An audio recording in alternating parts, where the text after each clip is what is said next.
The Asante, also known as Ashanti, are part of the more prominent Akan people, a significant ethnic group in modern-day Ghana and Côte d'Ivoire. The Akan are believed to have originated in Egypt and migrated westward, a typical pattern among many African groups. Their ancestors, the Soninka, played a pivotal role in the founding of the Ouagadougou Empire, also known as the ancient Ghana Empire.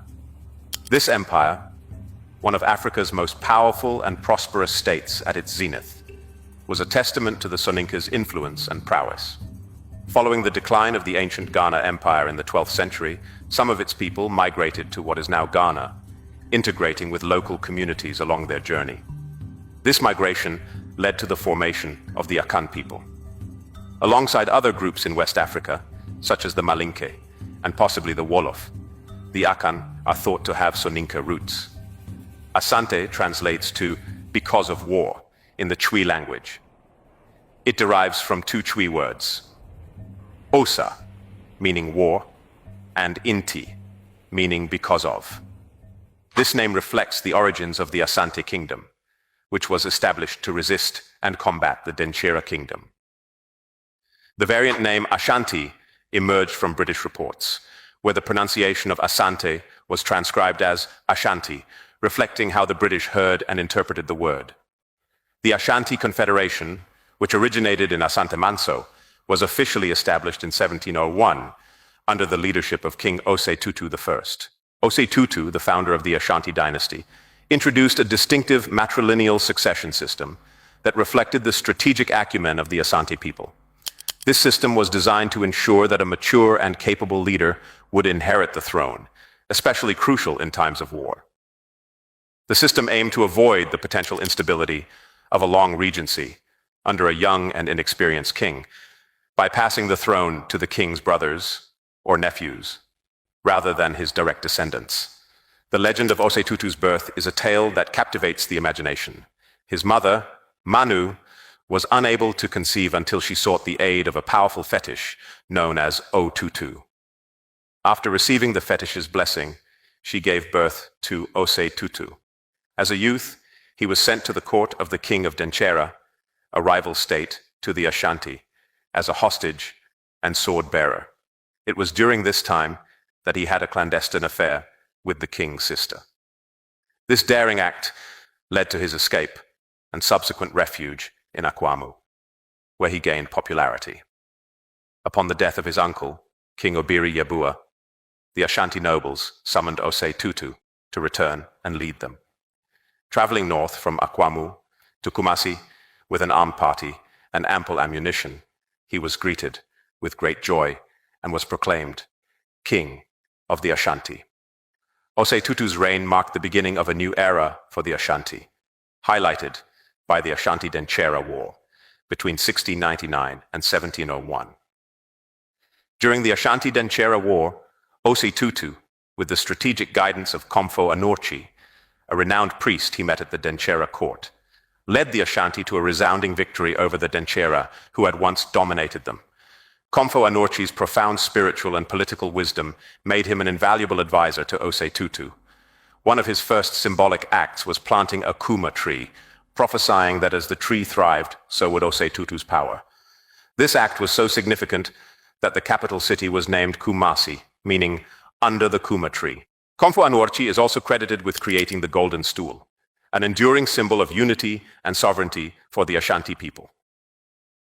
According to legend, Komfo Anorchi conjured the stool from the heavens, causing it to descend gently onto the lap of Osei Tutu during a grand assembly of Ashanti chiefs. This dramatic event signified the divine endorsement of Osei Tutu's rule and the sanctity of the stool itself. The golden stool, or Sika Jua Kofi, is not merely a physical object, but a powerful spiritual symbol that embodies the soul, strength, and unity of the Ashanti people. It stands as a testament to their rich cultural heritage. The golden stool symbolized the sovereignty of the Asante and was believed to encapsulate the very essence of the Asante people. During coronation ceremonies, each new king was ceremoniously lowered and raised over the stool 3 times without touching it, signifying their divine right to rule.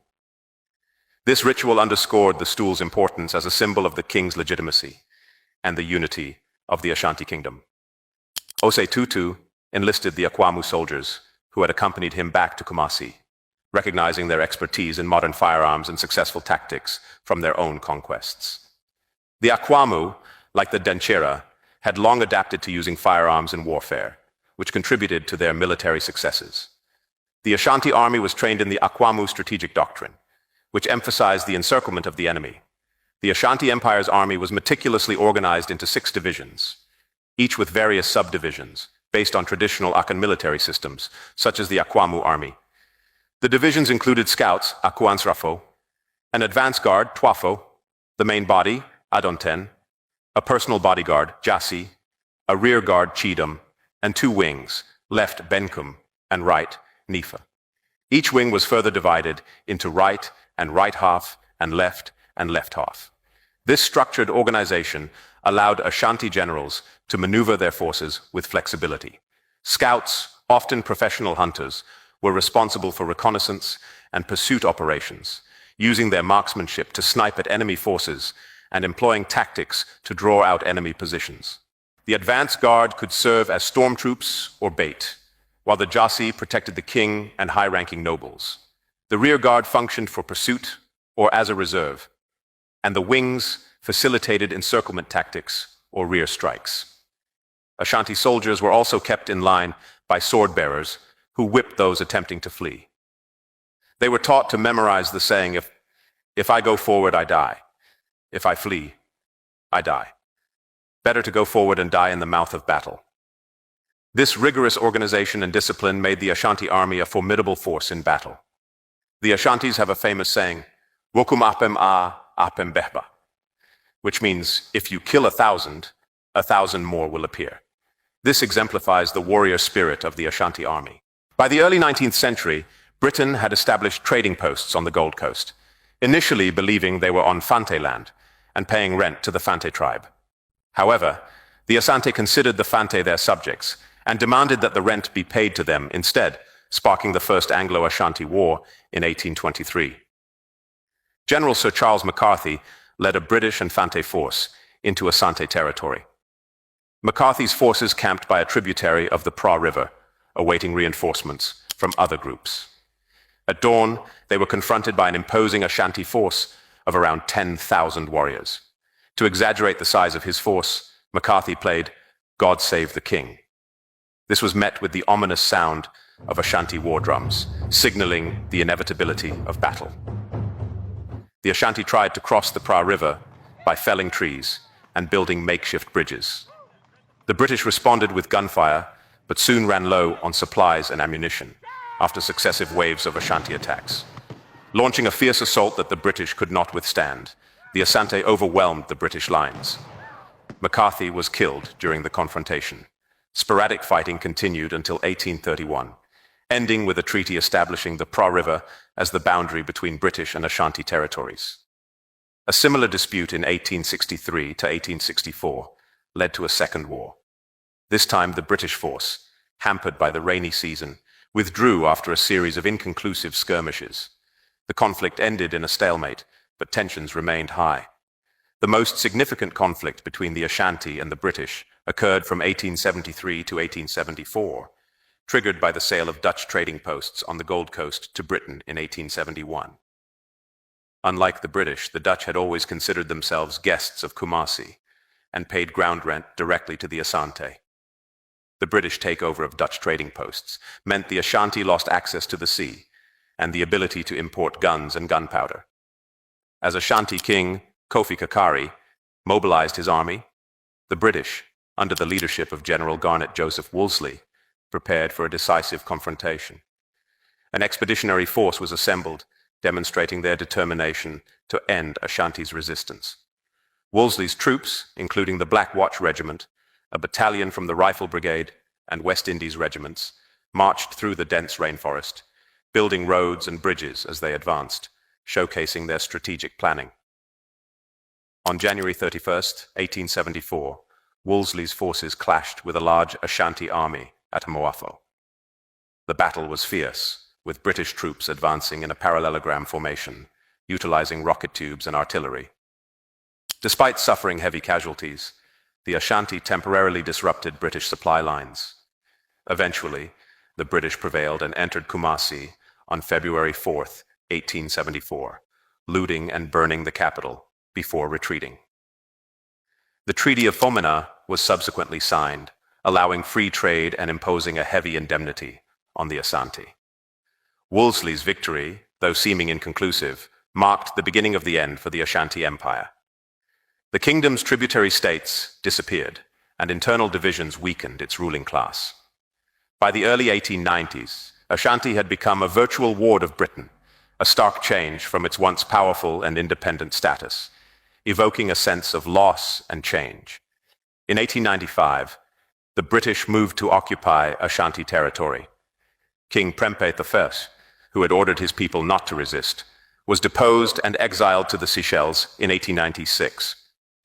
This set the stage for the final conflict known as the War of the Golden Stool. The war began when British Governor Sir Frederick Hodgson demanded to sit on the sacred Golden Stool, not realizing it was a revered symbol of Ashanti unity rather than just a throne. This grave insult sparked outrage among the Ashanti people and led to the final conflict between the Ashanti and the British Empire. The governor's demands, including a war indemnity, insulted the Ashanti and led to a secret meeting among their chiefs, where they resolved to resist British rule. Ya Asantewa, the brave Queen Mother, rallied the initially hesitant chiefs with her powerful words. If you, the men of Asante, will not go forward, then we, the women, will. I shall call upon my fellow women. We will fight. We will fight till the last of us falls in the battlefields. This bold declaration shamed the men into action, and the chiefs resolved to wage another war against their British occupiers. In 1900, the Ashanti people, led by their Queen Mother, Ya Asantewa, rallied to resist British control and retrieve their exiled king. A large Ashanti volunteer force ambushed Captain Cecil Armitage as he searched for the Golden Stool, forcing his men to retreat to a stockade in Kumasi. The British fortified their position, but the Ashanti settled into a prolonged siege, cutting off supplies and communication. With British resources dwindling, a rescue party arrived, enabling Governor Hodgson and his wife and over 100 Hausa militia to escape. The Ashanti summoned 12,000 warriors to attack the escapees, but the British managed to evade the main force and reach safety. The British sent an additional relief force from Accra, which faced fierce resistance and heavy casualties. The British troops finally broke through Ashanti defenses and relieved the besieged fort at Kumasi.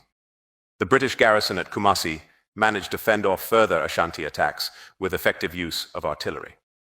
After a prolonged counterattack, the British forces quelled the uprising. The Ashanti resistance, though valiant, ultimately succumbed to superior British military power. Ya Asantewa lived in captivity for 20 years before passing away at nearly 80 years old.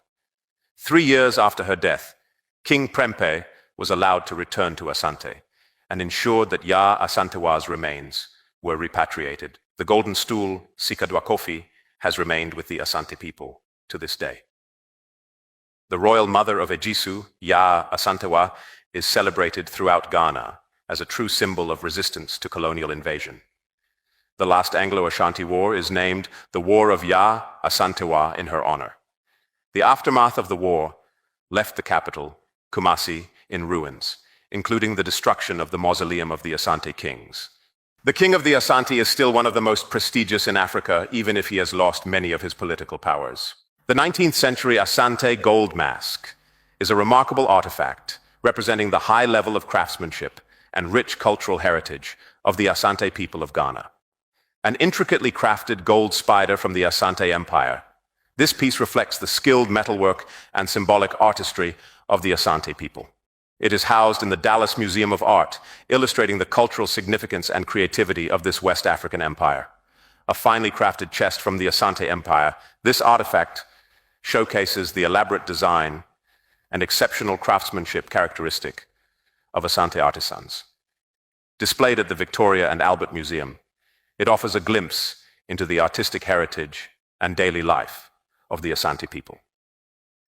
These gold scales from the 19th century feature adinkra figurines, which are symbolic representations conveying various philosophical concepts.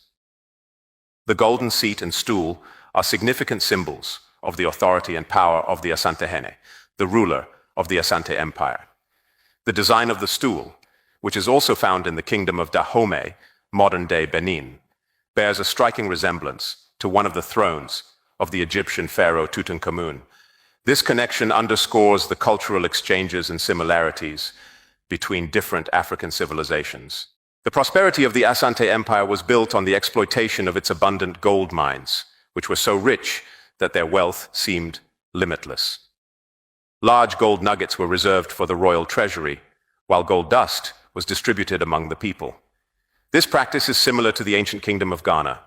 This extraordinary wealth is the reason why present-day Ghana was called the Gold Coast by Europeans before its independence. In the 19th century, British explorer Thomas Edward Bowditch described the grandeur of Asante court life in vivid detail. He wrote, 100 large parasols or canopies, each of which could shelter at least 30 people, were constantly waved by those who carried them. They were of yellow scarlet silk and other brilliant colors, and surmounted by crescents, pelicans, elephants, swords, and other weapons, all of solid gold. Bowditch's account also noted that the king's messengers wore large gold plates on their chests, and the captains and lords adorned themselves with carefully crafted solid gold necklaces. Young girls carried basins of gold, and performers held bundles of canes topped with gold. This description mirrors the splendor recorded by the Arab geographer al-Bakri in ancient Ghana, 8 centuries earlier, and by the famous traveler Ibn Battuta in the Mali Empire 5 centuries earlier. Gold was not just a symbol of wealth, but also a means of political power and social status. In ancient Ghana, similar practices of gold distribution were observed, which showcased the wealth and organization of the kingdom. The king controlled large gold nuggets while distributing gold dust among the people, reinforcing social hierarchies and economic stability. This tradition of gold wealth was a defining feature of the region long before European colonization. Ibn Battuta's accounts of the Mali Empire also highlight the prominence of gold. He described the wealth of the Malian rulers and the use of gold in daily life, from currency to adornment. The similarities between these descriptions across centuries illustrate a long-standing tradition of gold as a central element in West African civilizations. Until the lions have their own historians, the tales of the hunt will always glorify the hunter.